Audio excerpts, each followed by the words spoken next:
This is one of the coolest Bitcoin home miners I've ever seen. It has a touchscreen, it's whisper quiet, and if you were successful mining with it, you could earn anywhere from $1,400 up to $200,000 instantly. Let's take a look. So this is the BitAxe Touch from SoloSatoshi, and they did send this to me to review, but I wasn't paid to make this video. They don't even get to see it before it goes live. You see it first. And I can say whatever I want. That out of the way, I will be giving one of these away in this video. So if you're interested in that, I will show you how to enter. But first, let's take a look at this device. So the default hash rate on this SoloSatoshi unit is 2.15 terahash. It has 3 built-in performance modes: low, which is 2.34 terahash at 41 watts roughly, medium, which is 2.44 terahash at around 45 watts, and high at 2.67 terahash at around 48 watts. Now you can also overclock this device to just over 3 terahash. The settings they recommend are 750 megahertz at 1200 millivolts, and this device has 2 BM1370 ASIC chips from the Bitmain Antminer S21 Pro. And on the front, it has a 4.3-inch 800 by 480 capacitive touchscreen with 8 dynamic screens, and I will show you that in just a moment. Power efficiency is around 17 joules per terahash, which is really good. And the noise level is about 35 decibels at the default settings, which when it sits on my desk, which is where I've had this thing, you can barely even hear it. Now the one I have right here is in white, but they come in a couple of different colors, so you can pick out which one you favor the most. I just thought the white one looked super cool. And the case itself is 3D printed and looks pretty snazzy. It has these honeycomb vents, which you can just barely see the fan through there, and the heatsink to let air flow through. And if I make it a little darker there, you can also see the texturing. It's really hard to see on a camera, but here in real life, it's got these textures on top, which are super, super snazzy. And the firmware that's running on here, the Axe OS, is open source, as is the software, the firmware for the screen. Comes with a 12-volt DC power supply, and that connects to the back here via an XT30 connector, so not a typical DC barrel jack, which you can see right here. It feels super secure, and some people seem to like these better because there's less fire risk, I think. I'm not actually sure all the benefits, but it fits in there really securely and nicely. None of the usual DC barrel jack sparking that you get sometimes with these. It has 2.4 gigahertz Wi-Fi on board, which is how you connect to it and connect it to your network. And this thing is 100% assembled in the US of A from the bare PCB, and it comes with a 90-day warranty from SoloSatoshi. And again, I'll just do a quick little overview here of the sides with the honeycomb vent. There's that texture again, which is really hard to see on camera on the top. It also has that on the bottom, along with some little feet. On this side, it has a USB-C port, and then of course on the back it has that XT30 power jack. And then on the front is that big, beautiful touchscreen and a very subtle SoloSatoshi logo right there. So I've got this plugged in. Let's plug it into the actual unit.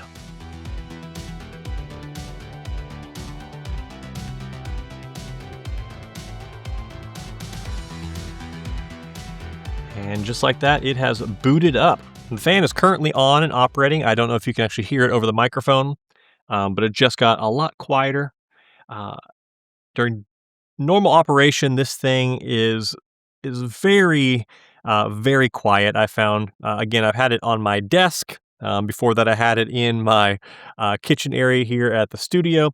And you really can't notice it over the background noise, even when this thing is on the higher settings. I've been very impressed by how quiet it is, especially compared to something like a BitAxe, which there is some version of a BitAxe in here. It just has a souped up cooler and a variable speed fan setup, so that is how it gets away with being pretty quiet. But on this main screen here, I've already got mine configured. So mine has already started hashing away. Mine's hashing away at around 2.7 terahash at the moment. It fluctuates right around 50 watts. Tells you the temperature as well, 66 degrees Celsius.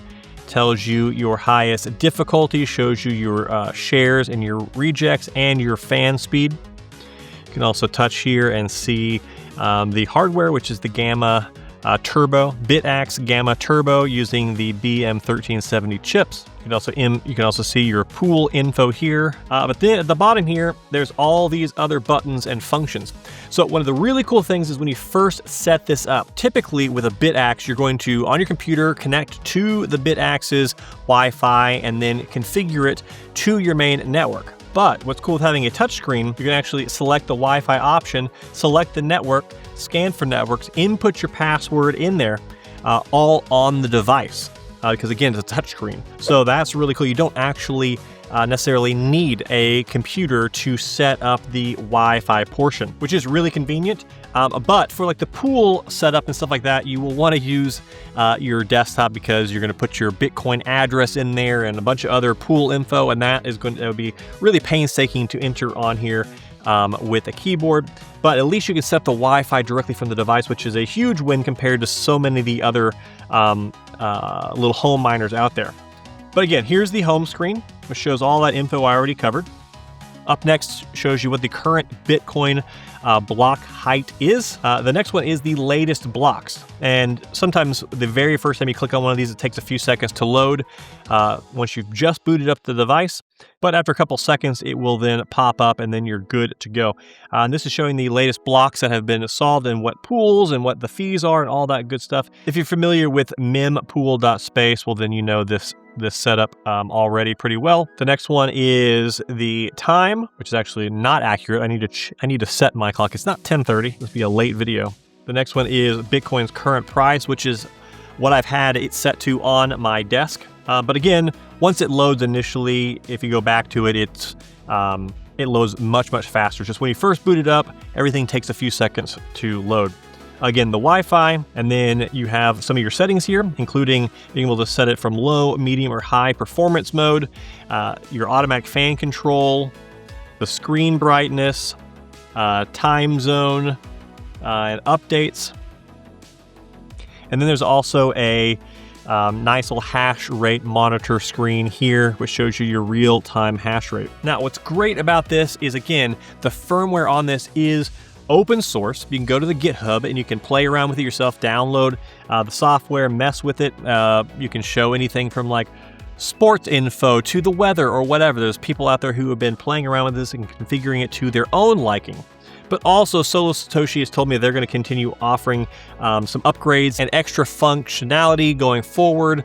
I know they mentioned there was going to be some UX stuff coming soon. It may be something like themes. But either way, it's all open source. If you want to play with it and mess around with this and change it to your liking, you can also do that. Or you can use what comes on the device, which are all the functions I just showed you. Now, the big question is, if you run this at home and you're connected and you're mining just like I am right now, how much can you make with this? And what are your chances of making that money? Well, this is what most people would typically call a solo Bitcoin miner or a lottery miner. So there's two real ways to mine Bitcoin. That's either putting your miner on a mining pool and pooling all your resources with everybody else, and then when the entire pool hits a block, you then split that Bitcoin block reward proportional to your hash rate. And for something like this, it's probably going to be just the teeniest, tiniest little piece of that pool, so you might get paid out a few cents or something when that happens. Or you can try to mine Bitcoin yourself directly with this device. Now your chances go way down, and I'll talk about that in just a second. But if you hit a block yourself, guess what? You win the entire block reward of 3.125 Bitcoin yourself, which is like $210,000 today. So what are the chances of that? Well, if you're mining Bitcoin on this, you don't have to mine Bitcoin on this. There's a few other coins you can mine on the SHA-256 algorithm, which is what this mines. But most people are going to be Bitcoin solo mining on this. You have a 1 in 2.4 million chance per day to hit a block with this device, or a 1 in 80,000 chance per month. And again, that's 3.125 Bitcoin plus whatever transaction fees are for $210,000 at today's value. So very, very unlikely. However, just 2 days ago, there was 2 solo blocks hit. And over the past year and a half, there's been well over 20 of those blocks hit. And the chances, while not high, are still certainly better than playing like the actual lottery. But of course, you could also mine something like Bitcoin Cash. I'm not personally a fan of Bitcoin Cash, but the chances are a lot higher. Per day, you have a 1 in 18,000 chance or a 1 in 595 chance per month. And if you hit a Bitcoin Cash block, that's worth 3.12 BCH, which at today's value is about $1,378. So if you did that, well, this device right here would instantly be paid for a couple times over, and you could sell that Bitcoin Cash and buy $1,400 worth of Bitcoin. So you have a few different options when it comes to solo mining. But also I wanted to highlight one more thing. On this device, I'm currently mining to a pool called Parasite Pool. I have no affiliation with this pool. I don't really know that much about it, other than it's a really interesting way to pool mine, but kind of solo mine with a device like this. Their whole unique take on pool mining is that whoever on the pool is the actual device to solve the block, that person gets 1 full Bitcoin, and then the other 2.125 Bitcoin spread out amongst the other people on the pool. So you're incentivized to be on there and to be the one who hits that solo block yourself. But if you aren't that person, you still make money with everybody else. What's crazy is with not a ton of hash rate, they actually hit a block not that long ago. And I did the rough math, and if you had a device like this on that pool, when it hit that block, you would have made like $500 or $600 worth of Bitcoin. Of course, if you were the one who actually solved the block, well, then you'd win 1 full Bitcoin worth almost $70,000, instantly making twice as much in Bitcoin as this device costs you. From pool mining, sounds pretty great. And when it comes to the power usage, again, it's somewhere between 40 to 50 watts, which for me is just a couple of bucks a month. You might not even notice it on your electricity bill. It's very small. So I think the big question then comes down to who should buy this? Why would you want to buy this? Well, my number one reason for me, aside from it just being a really cool device, and I seriously really love this thing. I think it's so cool looking, and I love the functionality of the screen.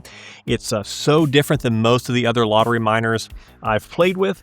I think this is a great desk accessory. It's quiet enough to run on my desk. It's constantly mining, so I have that chance of hitting that Bitcoin block, but I can also have the Bitcoin price right there, showing me in real time. Plus, if you have this on your desk or a shelf at home or at your desk or somewhere else at work, something like this is a really cool conversation starter. People are going to say, what is that thing? And you say it's a Bitcoin miner, and if it hits a block, I win $210,000 instantly. Because the chances, again, while not likely, there is actually a chance. It's better than the actual lottery.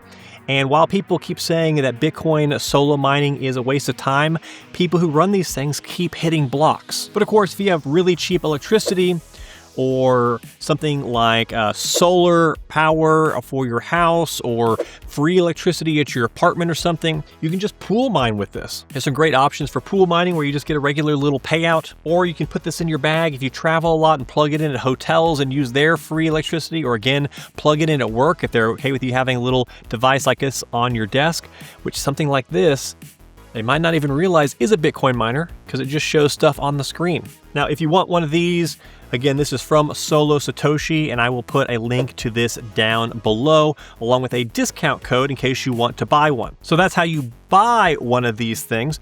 But how do you win one for free? Well, like I said, because SoloSatoshi was kind enough to send this over to me, they sent me a second one that I could give away to one of you for free. It's also in this very slick white color. So if you want to win, all you have to do is be subscribed to my channel, click the like button, and then down below comment what the very first thing you would do if you woke up one morning and this said block found and you were 3.125 Bitcoin richer or $210,000 today. What's the first thing you would do?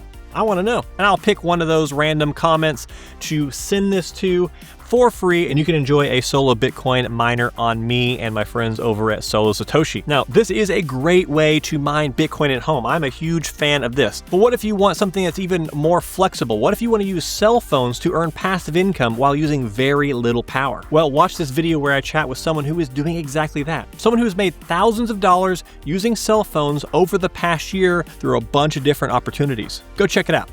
Goodbye.